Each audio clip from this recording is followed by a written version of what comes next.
Tu es à la maison? Tu te dis, diantre, que puis-je faire de ma vie? Eh bien voilà, ton prof de mathématiques arrive à la rescousse. Aujourd'hui, nous apprenons le PPCM et le PGCD. Aujourd'hui, nous apprenons ce qui est aussi appelé le tableau blanc.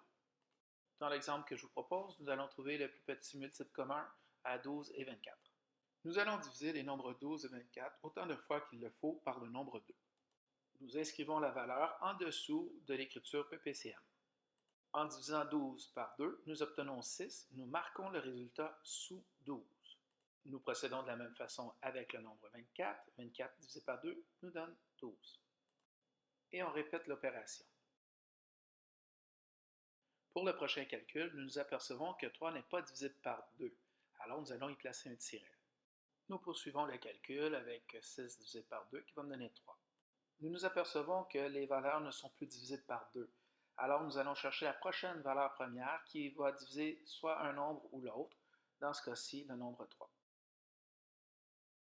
Le fait d'obtenir les valeurs de 1 nous indique que nous avons terminé de diviser les nombres.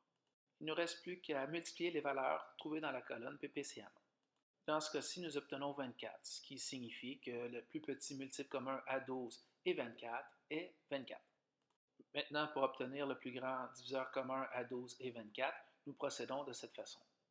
Nous retranscrivons dans la colonne PGCD la valeur qui a été utilisée à la fois pour 12 et 24.